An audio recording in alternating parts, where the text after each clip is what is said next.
It's not that I will forget about that person, मैं अपने x के बारे में भूल जाऊंगी, सब ठीक हो जाएगा, मैं उसको याद भी नहीं आएगा. This does not mean moving on. Absolutely need for love, human beings are wired for love. मतलब हम उससे लड़ाई नहीं कर सकते, हमारी वायरिंग है प्यार की. तो हम वी कांट से कि I will never love again. That's just deluding ourselves. और हमारा जो पॉपुलर कल्चर है, we get it completely wrong.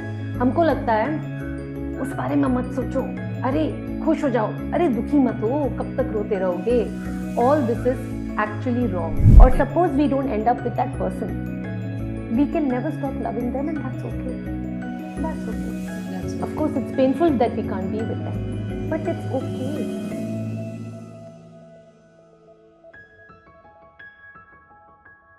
मुझे नहीं लगता मैं कभी भी उसे भूल पाऊंगी। लोग ऐसा कैसे एक दूसरे से प्यार करना एकदम बंद कर देते हैं। मैं उस रिलेशनशिप से मूव ऑन करना चाहती हूँ, पर कैसे? किसी से प्यार करना हमारे कंट्रोल में नहीं होता। लव एक ऐसी फीलिंग है जिसके कारण हमें एक इंटीमेसी, पैशन और कमिटमेंट फील होती है। कभी कभी टाइम के साथ ये फीलिंग्स कम हो सकती हैं। जब हम उस रिलेशनशिप को छोड़ देते हैं तो हम दुखी हो सकते हैं, क्योंकि हमारी बहुत सारी यादें उनके साथ जुड़ी होती हैं। हम उन पलों में चाहते हैं कि हम वो सब भूल जाएं जो हुआ था, और अब हमारे अंदर उनके लिए प्यार बिल्कुल ना बचे। हार्ट ब्रेक से आगे बढ़ना और ये फील करना कि आपको फिर से प्यार मिलेगा, कभी कभी इम्पॉसिबल सा लग सकता है। क्या ये पॉसिबल है भी? हमें हमेशा एक अटैचमेंट की जरूरत होती है। क्यों? क्योंकि इससे हमें पूरा सा महसूस होता है। एक फेमस साइकोलॉजिस्ट मैस्लो ने ये बताया है कि ह्यूमंस में एक नीड होती है फॉर बिलोंगिंगनेस। इसका मतलब है कि हमें कोई भी ग्रुप या इंसान के साथ रहने में ही अच्छा लगता है।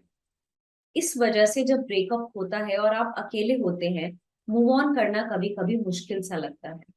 मूविंग ऑन की बात की जाए तो ये होता क्या है? मूव ऑन का मतलब होता है कि आप अपने आप पर फोकस करें। रिलेशनशिप से निकलने के बाद आप उन्हीं चीजों पर ध्यान दें जिससे कि आपको खुशी मिलती है और अच्छा लगता है। ये जितना सुनने में इजी है उतना होता नहीं है, और ये हम सब समझते हैं।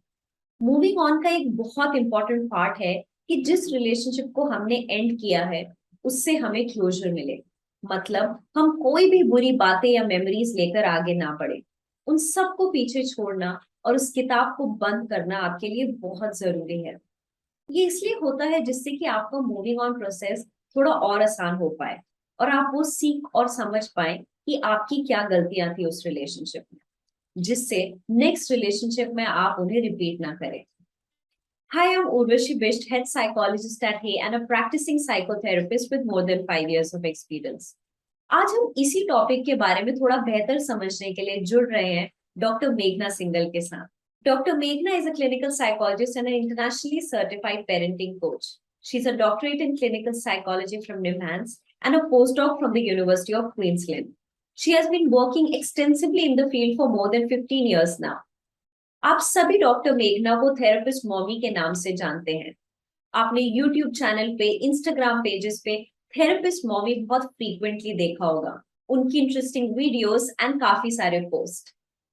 सो आज हम डॉक्टर मेघना से समझेंगे कि क्या is it possible to really unlove someone, या फिर ये कोई फैंटेसी बेस्ड कॉन्सेप्ट है, या हमारा कोई मिथ या सोचने का तरीका। We are so happy to have you here, Dr. Meghna, with us. We have some questions put together. Feel free to, answer them with your experience, with your observation Sure. working with the couples. So feel free to do that. Thanks Right. so much for having me here, Urvashi. Thank you. Really honored to be here. Same here. So we wanted to know, Dr. Meghna, that when you interact with couples as a parenting coach, do you think the way you look at the parents is differently, or the way you look at a couple? Both these dynamics seem to be different, or you look at them from the same lens as parents or as. That's Yeah. So the reason I actually even started working with couples is because when I was working with parents, I realized that a whole lot of, see, it's like two people coming together, having their own blueprints. Like, say, the man or the father was raised in a particular way. Okay, so let's call that his blueprint. His beliefs, the way he was raised, his ideologies, his values with which he was raised. And the woman or the mother was raised with her own blueprint. Okay, so if you give two blueprints to an architect, तो क्या होगा? Architect confuse हो जाएगा, अरे मुझे कौन सा blueprint use करना है. पेरेंटिंग में यूजुअली ये होता है, you know, that two people come together, they're trying to raise one child, but the blueprints can be quite different. 100% different nahi hote, but they are quite different. So then we have to come together and first make one common blueprint. And that's where couple work comes in. So when I started working with parents, I realized कि अरे पहले couples के बीच में जो when they are not in sync, you know, वो ठीक करना है पहले. We have to bring them to a level where they're on the same page.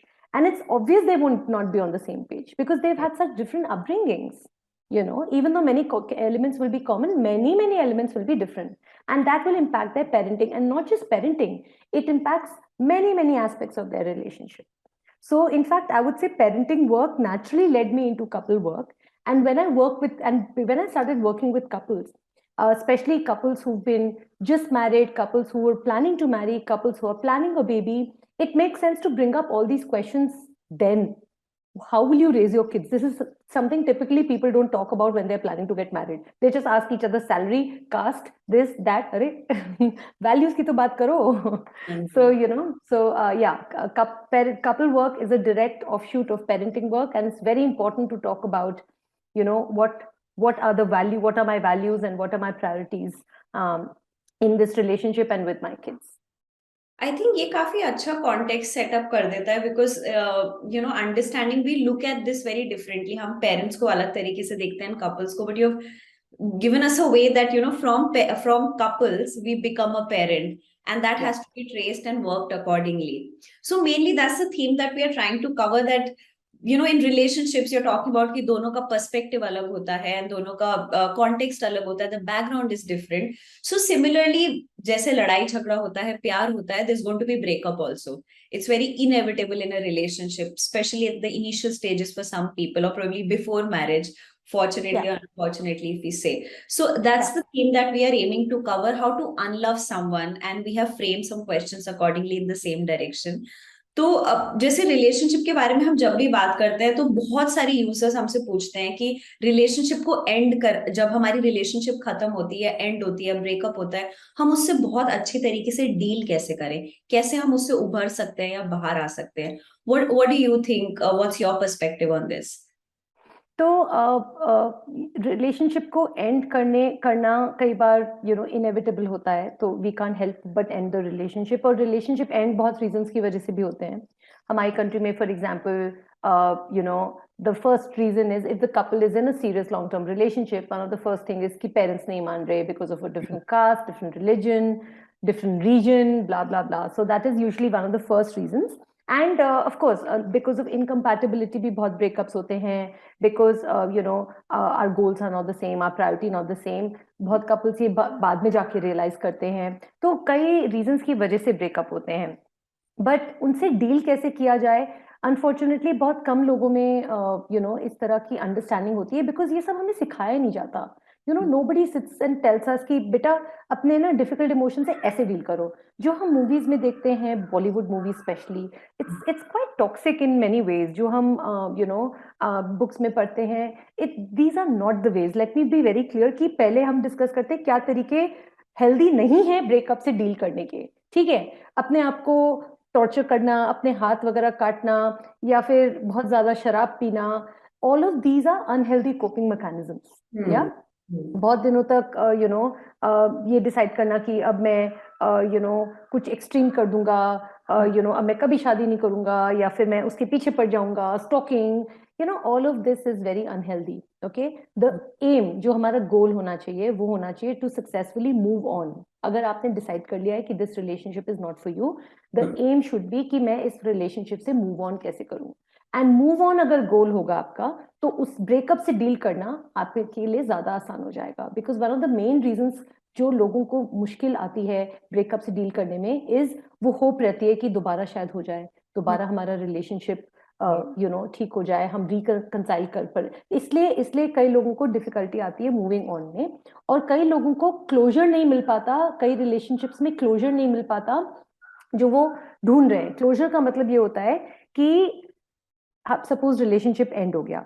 कई बार रिलेशनशिप इतना एब्रप्टली एंड हो जाता है कि हमें ये बात समझने का मौका नहीं मिलता कि रिलेशनशिप क्यों खत्म हुआ, क्या हुआ. क्या मेरे पार्टनर को क्या मेरी चीज पसंद नहीं आई, ऐसा क्या हो गया कि हमको रिलेशनशिप खत्म करना पड़ा. So either partner will not get an actual chance to have a conversation about it with their ex. So this is also, जब closure नहीं मिलता, it's very difficult to move on from a relationship. ठीक है? So so these are some of the reasons, and of course I'm sure you have other questions for strategies Right. and all that, but these are some of the reasons why it's difficult to move on. अगर हमारा गोल होगा moving on का, हमारे लिए closure पाना और relationship से deal, heart break से डील करना ज्यादा आसान हो जाएगा. सो इस रिस्पॉन्स में डॉक्टर मेघना आपने बहुत सारी टर्म्स मेंशन करी, मूव ऑन जैसा फ्रेज या क्लोजर जैसा फ्रेज. सो हमारे यूजर्स के लिए, हमारे व्यूअर्स के लिए बहुत इंपॉर्टेंट होगा कि हम इन फ्रेजेस को समझें, क्योंकि बहुत कॉमनली हम यूज करते हैं. आई थिंक हम अपनी जनरेशन में अपने फ्रेंड से भी बातचीत करते हुए कई बार people who are not mental health professional वो बहुत कैजुअली बोल देते हैं, come on move on from the relationship, high time you move on from it. So what does this phrase move on means, and हम किस तरीके से इसको समझ सकते हैं, या हमारी ऑडियंस के लिए जो भी हेल्पफुल होगा regarding this phrase, how do we move on? Thank you so much for asking that question, Urvashi, and you're right, because लोग बहुत casually ये terms use करते हैं without really understanding the meaning. And of course, since we are so influenced by movies, तो हमको लगता है अच्छा इसका मतलब होता है moving on. But let me clarify. Moving on from a breakup का मतलब है in a healthy way. इसका मतलब है कि it's not that I will forget about that person. मैं अपने ex के बारे में भूल जाऊंगी, सब ठीक हो जाएगा, मैं उसको याद भी नहीं आएगा. This does not mean moving on. Moving on means जो मेरी अच्छी memories थी relationship की, I will always keep them in my heart. I will always cherish them while understanding, while also keeping in my head the reasons for the breakup. शायद वो relationship मेरे लिए healthy नहीं था, अच्छा नहीं था, शायद हम incompatible थे, या जो भी issue था. While keeping that, या कोई red flag था relationship में, while keeping that in mind, I still am able to cherish the good memories that I have from the relationship and be able to look at other people or look at other relationships in a healthy manner, which means मेरे को मेरा future neutral या bright या positive दिखाई देता है कि it's not कि I'm stuck in the past, कि मैं moving on मतलब मैं और किसी के साथ भी I can enter into a relationship. मतलब वो past का जो relationship का जो भूत है वो मेरे सर पे सवार नहीं है. And I have processed the pain, I have dealt with the pain, and I'll explain कि क्या मतलब होता है process करने का, pain, अपने दर्द को process करने का मतलब क्या होता है. ठीक है? I have processed the pain and I am now ready to start the next chapter of my life, which is another healthy relationship या something else, focus on my career, focus on myself or whatever. ठीक है? तो ये है सही मतलब moving on का. Moving on does not mean कि मैं अपने एक्स के बारे में एकदम भूल जाऊं. Moving on does not mean कि मैं ये दृढ़ निश्चय कर लूं कि मैं अब किसी भी रिलेशनशिप में नहीं जाऊंगी. This is unhealthy because this is not what human beings fundamentally need. हमारी जो फंडामेंटल जरूरतें होती हैं, इमोशनल नीड्स होती हैं, वो होती हैं दूसरे लोगों के आसपास रहने की और उनके साथ डीप कनेक्शंस एस्टैब्लिश करने की. Right, जिसको हम belongingness need as social Absolutely. really have that. Absolutely. Absolutely. Need for love. Human beings are wired for love. मतलब हम उससे लड़ाई नहीं कर सकते. हमारी वायरिंग है प्यार की. तो हम we can't say कि I will never love again. That's just deluding ourselves. Right. So you mentioned something very important or interesting. I would say कि हम emotions को process कैसे करें, क्योंकि जब हमारी relationship खत्म हो गई है और हमने mentally खुद को तैयार कर लिया to move on. So now how probably as a professional you can give us, I'm sure in therapy session it's much more elaborate, but briefly if you can tell us that how do you help the clients or the couples that are coming to you to process these emotions? Okay. This is a very important question, Urvashi, because I think popular society और हमारा जो popular culture है, we get it completely wrong. हमको लगता है उस बारे में मत सोचो, अरे खुश हो जाओ, अरे दुखी मत हो, कब तक रोते रहोगे. All this is actually wrong. ये गलत क्यों है? जब तक हम अपनी डिफिकल्ट फीलिंग्स को फेस करना नहीं सीखेंगे, जब तक हम अपने पेन को just staring at your pain in the face, developing the courage, इतनी हिम्मत हम जुटाएं कि हम अपने दर्द से एकदम फेस टू फेस बैठ सके और उसके बारे में सोच सके, उसको फील कर सके, उसको एक्सपीरियंस कर सके. That is called sitting in with our pain. मतलब इसका मतलब ये नहीं कि हम अपने पेन को अवॉइड करें, इसका मतलब ये नहीं कि हम अपने आप को डिस्ट्रैक्ट कर लें, और इसका मतलब ये जरा भी नहीं है कि हम किसी ऐसी चीज में अपने आप को बरी कर लें जो जिससे हमें सोचने का मौका ही ना दे अपने हार्ट ब्रेक के बारे में, जैसे काम या फैमिली या कुछ और। हम्म। नो, अक्सर सिटिंग इन, हाँ हम्म अक्सर हम वही करते हैं, राइट, अक्सर हम वही करते हैं। आई रिमेम्बर जब, I mean this is just an example but popular celebrity, so I must mention it. I remember when Priyanka Chopra, right, the famous Bollywood actor, when her father died. Of course, this is not a heartbreak example, but when her father passed away, I remember reading one of her interviews, and she said, I just took 4 days off. 4 दिन सिर्फ उसने of लिए अपने father की death के funeral के लिए, and then she buried herself in her work. She would work 16 hours a day for the next, I think 10 days, she said. मैंने 16 घंटा काम किया है। उसके बाद क्या हुआ, पता है क्या हुआ उसके बाद? She felt so sick, physically sick. Physically she felt sick.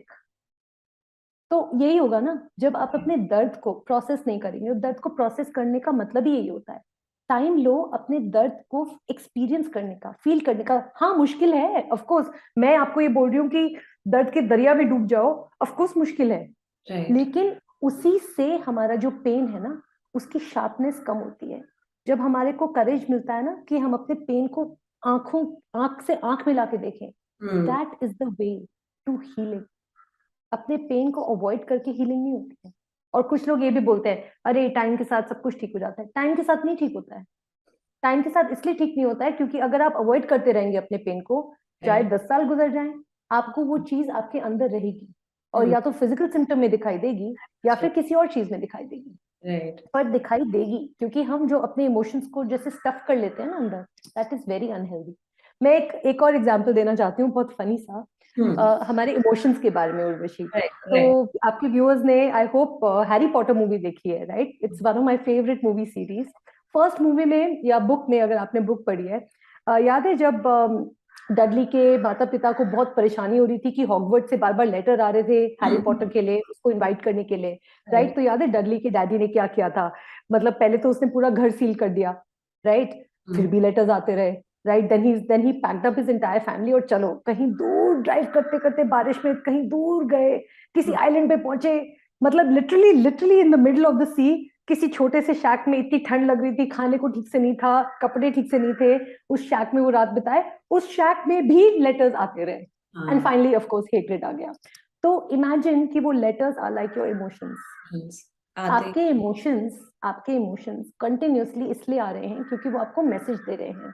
Our emotions are very important. Even our big difficult feelings of pain, hurt, frustration, गुस्सा are important because वो आपको कुछ बताने की कोशिश कर रहे हैं, आपको कोई बहुत अहम मैसेज देने की कोशिश कर रहे हैं।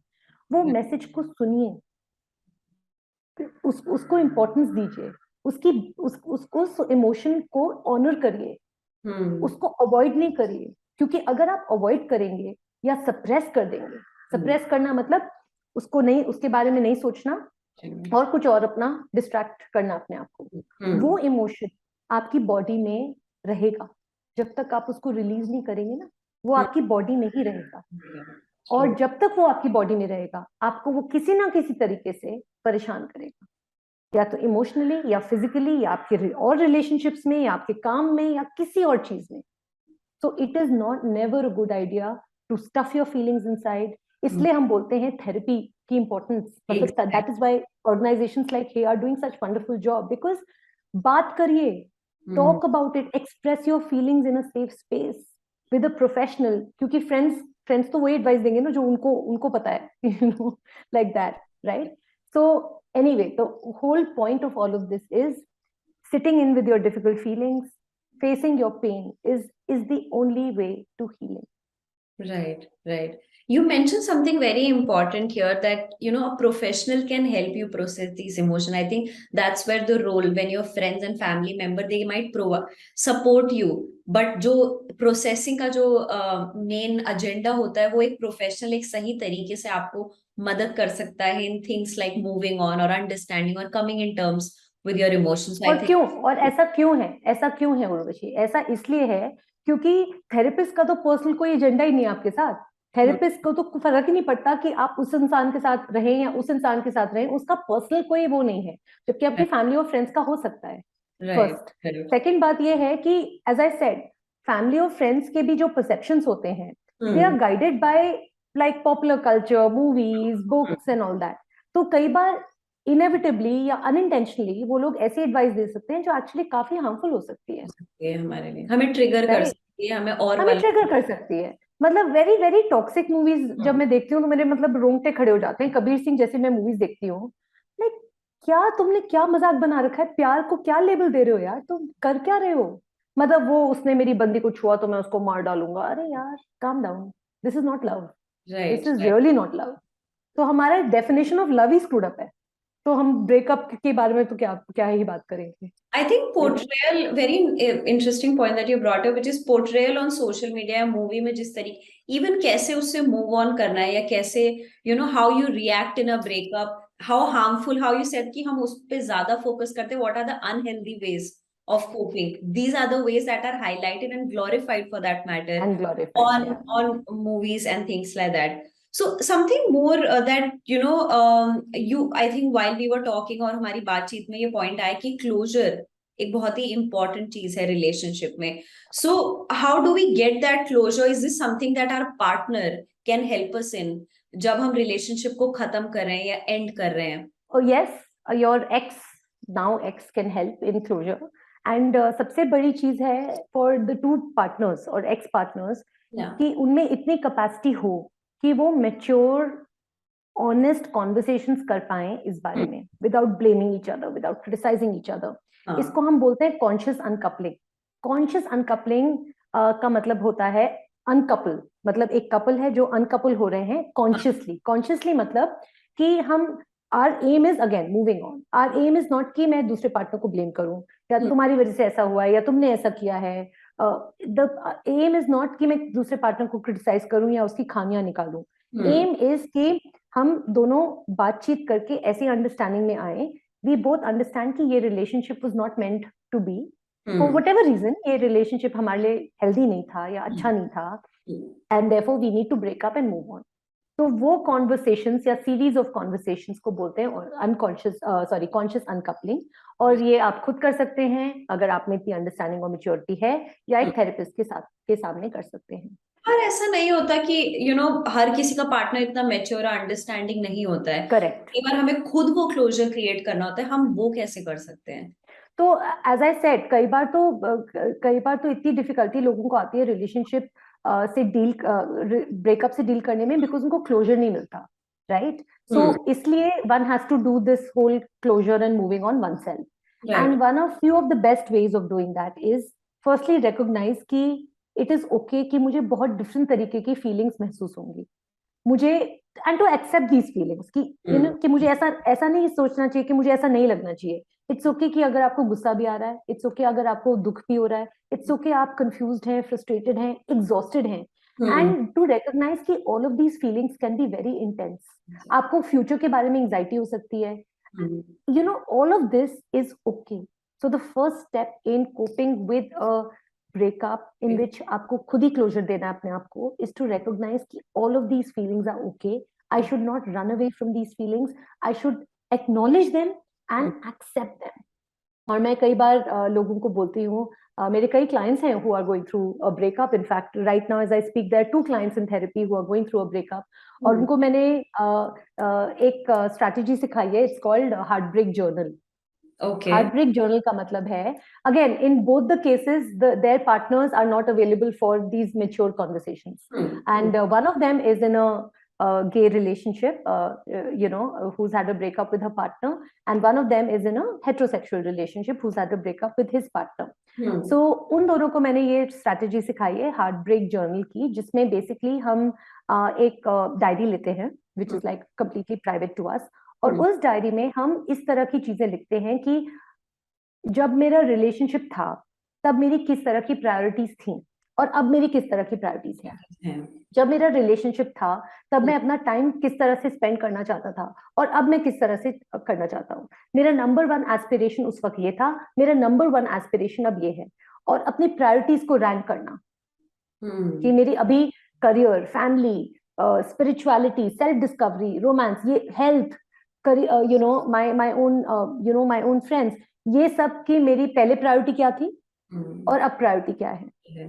तो बेसिकली इस तरह से अपने आप को दिखाना कि this heartbreak is not necessarily, मतलब मैं अपने अपने डिफिकल्ट फीलिंग्स को फेस भी कर रही हूँ, but how do I move on and get, how do I get closure and move on by realising कि जो अब से मेरा जो लाइफ पाथ है या अब से जो मेरी प्रायोरिटीज हैं वो ये होंगी। तो अपने अपने अपने लिए कुछ गोल सेट करना, you know personal goal set करना, राइट। और उस हार्ट ब्रेक जर्नल में ऑफ कोर्स जब भी कोई भी फीलिंग आती है अनफिल्टर्ड उसको लिखना, हाँ, you know, not censoring anything. So a few exercises like that, and of course it's painful, but expressing all your painful feelings really helps. So these are some of the strategies that I use, and of course जो triggers होते हैं हमारे environment में, जब हम trigger हो जाते हैं, जब हमको बहुत याद आती है, तो हम अपने आप को काम कैसे करें, यू नो हम डीप ब्रीदिंग कर सकते हैं, कुछ रिलैक्सेशन एक्सरसाइजेस कर सकते हैं, अपने फैमिली और फ्रेंड्स का इफ दे आर सपोर्टिव उनका सपोर्ट ले सकते हैं। Sharing with family and friends is extremely important. So, you know, all of these strategies really help. When you were mentioning about thought journal, because मैं जब clients के साथ, especially when they bring the issue of heartbreak, this another strategy that I have seen works efficiently with client is writing letter, which you don't post. Writing a letter which you don't post. Correct. Which you don't post, and I think वो उनको वो space provide करता है जहां वो पूरी तरीके से vent कर पाते हैं, because there is this जो हम आखिरी कॉन्वर्सेशन में बोलना चाहते हैं, things that were not justified, that were unfair, that I was feeling very frustrated about, I am able to express because I know no one's going to read it. जब मुझे ये चीज पता है, इनफैक्ट मैंने ये स्ट्रैटेजी, ये इतनी effective strategy, Urvashi, thanks for saying this, because and this is not just for a heartbreak, this is also useful for, like abhi recently I used this strategy for this client of mine whose parents actually died 15 years back, but she's never even processed the pain of their death. तो अब जाके उसको हिम्मत आ रही है कि मैं therapy में, यू नो, मैं फेस करूं वो painful feelings, and the first things that we did after she came to this realization was writing a letter. And writing a letter does not have to mean कि आप एक गो में बैठ के पूरा लेटर 5 पेज का लिख दे, धीरे धीरे first step, I will only write 2 lines. Can I write 2 lines? Yes, because it's painful ना, वो 2 लाइन लिख के she gets overwhelmed. कोई बात नहीं, let's small steps, छोटे छोटे कदम.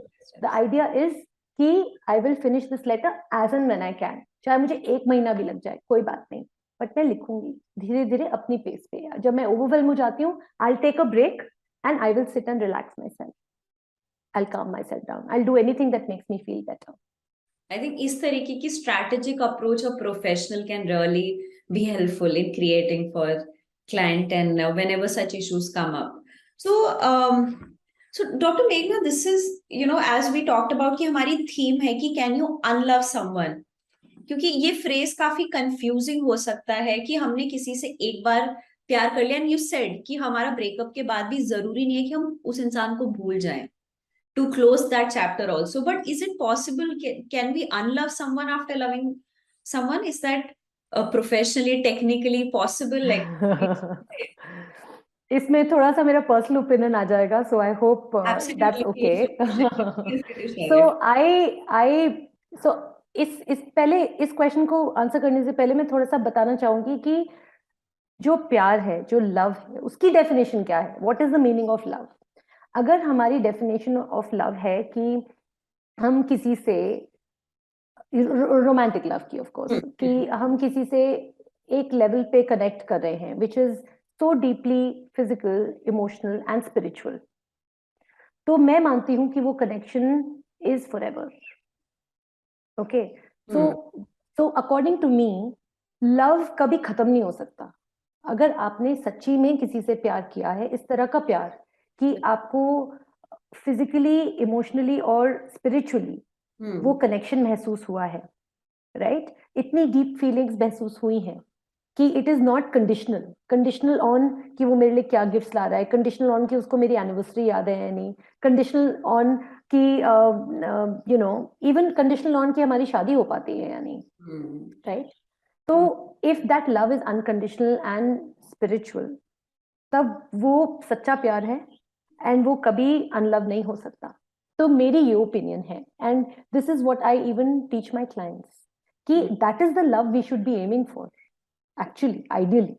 ओके, और अगर हमें ऐसा प्यार हुआ है, we are very fortunate in life, और suppose we don't end up with that person, we can never stop loving them, and that's okay. That's okay. Of course, it's painful that we can't be with them, but it's okay. It's okay that because प्यार कभी खत्म थोड़ा ना होता है. प्यार तो प्यार होता है ना. So, I mean, this is what I teach my clients, and this is what I believe in. Of course, there are other kinds of unconditional love, जैसे एक parent और बच्चे के बीच में जो प्यार होता है, that's very unconditional. But I think romantic love के दायरे में, I would say कि this is what I believe, and this is very difficult, right? It's almost philosophical, हाँ, but this is what I believe. The concept of love itself is very abstract for that matter. तो हम सबकी understanding, हम सबकी definition, हम सबका theoretical concept ही उसका अलग है. What I perceive, what your definition of love is, वो बहुत अलग होगी मेरी definition से. So I think मेरी एक फेवरेट बुक है उर्वशी, मैं इसके बारे में बताना चाहूंगी, और उसमें जो डेफिनेशन ऑफ लव दी है ऑथर ने, that book is called the road less travelled, उनके ऑथर हैं एम स्कॉट पेक. वो इतनी ब्यूटीफुल डेफिनेशन देते हैं प्यार की. वो बोलते हैं कि आप बोलते हैं कि आप अपने पेट डॉग से प्यार करते हैं, right, but that is not love. But why is that not love?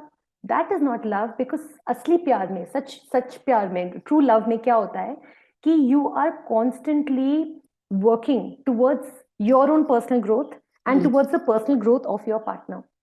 Okay. And I love that definition, because this does not mean कि you have to be with your partner or the person that you love. कि आप अपने growth के में, अपनी personal growth के में contribute कर रहे हैं, और अपने जिससे आप प्यार करते हैं, आप चाहते हैं कि वो जहां पे भी रहे खुश रहें और ग्रो करते रहें, पर्सनली ग्रो करते रहें. Isn't that beautiful? मतलब ये है सच्चा प्यार.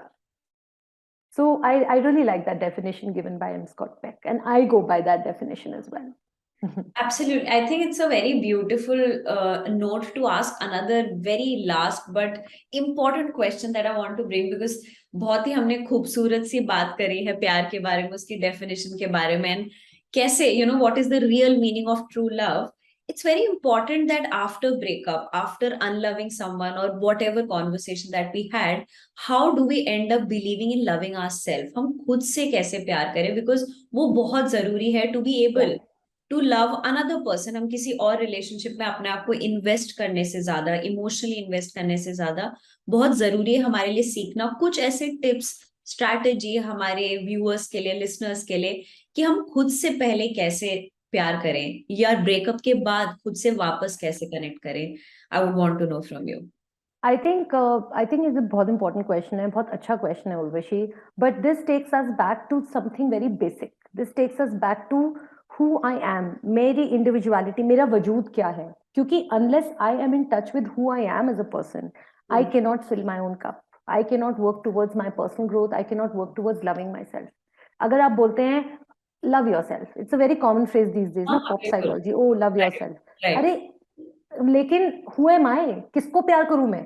What parts of myself do I want to love, and what parts of myself I still don't accept, and I can't bring myself to love. Interesting. And these parts can be physical, these parts can be emotional, these parts can be anything, right? So before even asking ourselves how do I love myself, I have to ask myself, am I even in touch with myself? क्या मैं वाकिफ हूँ, क्या मैं जानती हूँ कि मैं कौन हूँ, कि मेरे ऐसे कैसे पार्ट्स हैं जो जिनको मैं एक्सेप्ट करती हूँ फुली, और मेरे ऐसे कैसे पार्ट्स हैं जो कॉन्स्टेंटली वैलिडेशन चाहते हैं, क्योंकि वही वैलिडेशन मैं किसी, अगर एक्स में नहीं, किसी और रिलेशनशिप में ढूंढूंगी. बिल्कुल, right. Do I constantly need to for my partner to tell me कि मैं मोटी नहीं हूँ, मैं ठीक लग रही हूँ? Do I constantly need to do that? Do I constantly need validation कि हाँ मैंने अच्छा काम किया है अपने फ्रेंड्स से या मैनेजर से? Do I constantly need to be told कि जो मैं कर रही हूँ वो ठीक है, and I'm in the right direction? If I constantly need validation from others, then that means that everything is validation मांगना ठीक है, expect करना ठीक है, but constantly अपने आप को question करना, constantly self doubt में रहना, constantly low self esteem की वजह से अपने आप को question करना is not healthy. So first, before even jumping into any relationship, let's develop ourselves.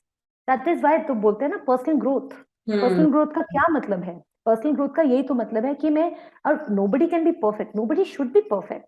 Personal growth का ये मतलब है कि मैं अपने आप से, अपने अपने पार्ट से अवेयर हूँ, the different parts of me, I am aware of that, और मैं कोशिश करूं कि मैं कैसे अपने आप को डेवलप कर सकती हूँ, कैसे उन पार्ट्स को फुली एक्सेप्ट कर सकती हूँ, एक्सप्रेस कर सकती हूँ, और कैसे उन पार्ट्स को जिनको मैं नहीं, जो मुझे अच्छे नहीं लगते, उनको मैं कैसे I can make them my strengths, I can work to work. तो after this only आता है step कि I will love myself. Loving myself means accepting myself fully. Giving myself compassion का क्या मतलब है?